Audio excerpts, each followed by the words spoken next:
Hello, my fellow Americans. I would like to welcome you back to the White House. Today is a very important day, as I will be discussing all the detrimental impacts that drugs have on the youth. I would like to start off by saying getting high, stoned, faded, buzzed, and zooted. These words all have one thing in common, which is that they are all slang terms used to describe the feeling of using illicit drugs in our modern world. The National Center for Drug Abuse states that half people 12 or older have used illicit substances at least once. Additionally, they reported drug overdose deaths in the United States since the year 2000, and they are reaching 1 million, which from then to now has been the most important years as illicit drug usage has accelerated rapidly. Unfortunately, these terms in the beginning may be made way too familiar to many of you, but they don't have to be. As a matter of fact, drugs as a whole shouldn't be a substance people can access, use, or even hear of. Now, I want to reiterate that this does not mean adult drug use is less important or ignored. Rather, I want to focus on the impacts of drug abuse on youth, which later leads to adulthood and creates those bad habits and lifestyle choices.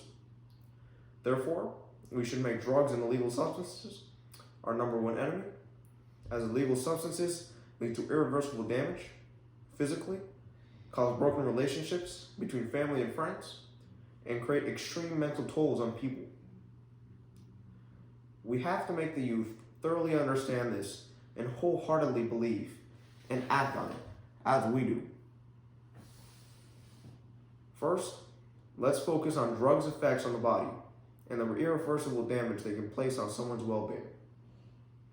According to the National Institute on Drug Abuse, the most commonly used drugs by youth include marijuana and nicotine vaping.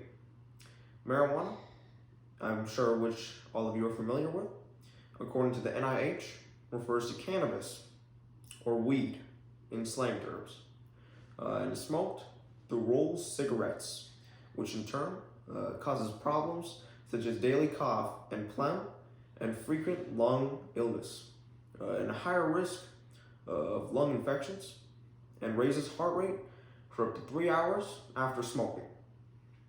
This effect may increase the chance of a heart attack. As the NIH states, these substantial detriments should lead anyone astray from substances, as they can greatly impair your life as you get older, even to a point of no return. Furthermore, nicotine vapes not only deliver these effects, but more. As the American Lung Association states, propylene glycol and vegetable glycerin, the two main ingredients in e-cigarettes and vapes, are toxic to the cells, and that the more ingredients, the greater toxicity.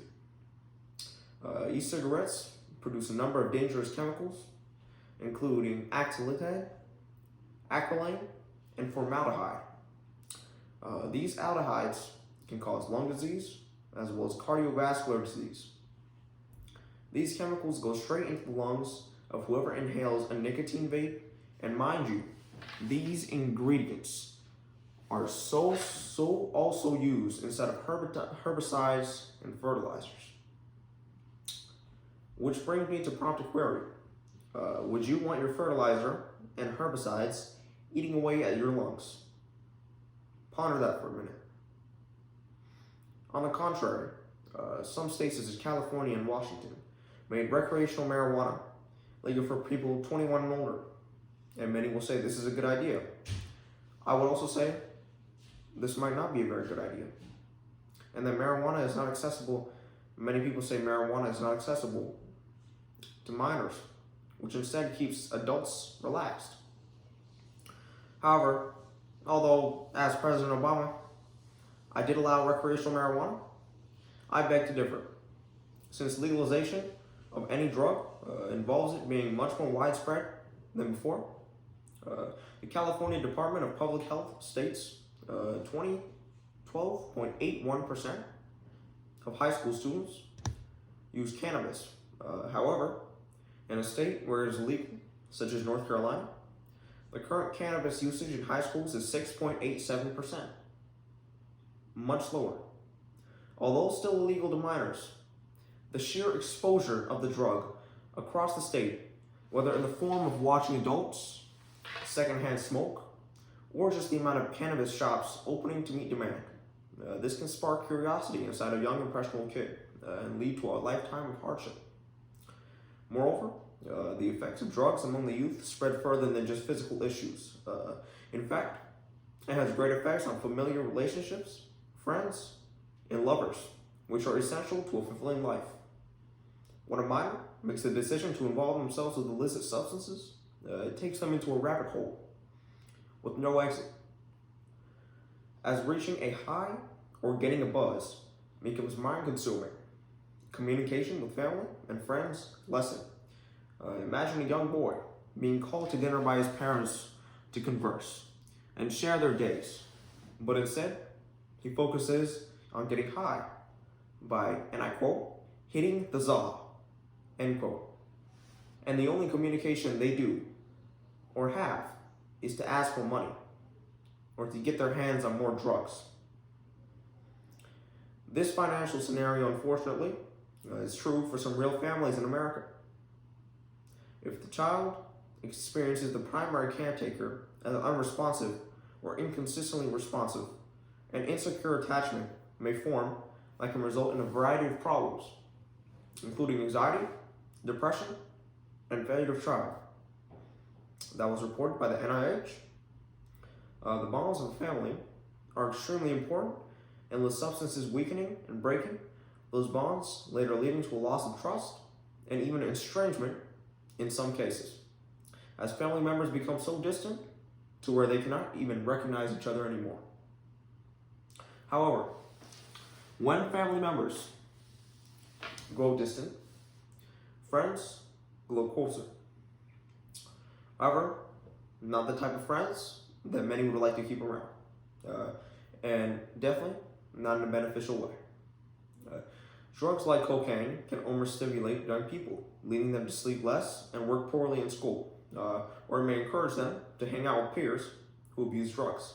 This is reported by Senecor.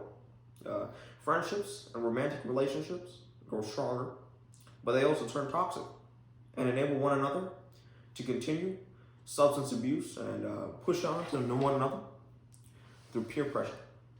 This leads to kids falling in with the wrong crowd and ultimately getting to a place where the only option is to let go of all their supposed friends and socially start anew.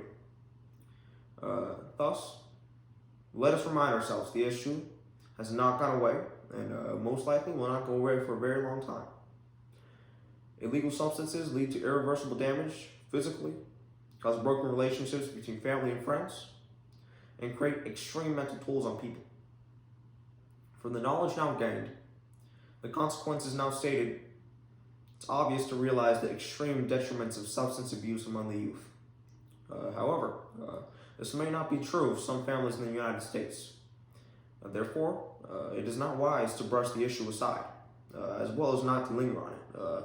Instead, we must play our part by implementing adequate monitoring of our children, as well as for our children themselves to know what they're up against and to know right from wrong in all situations.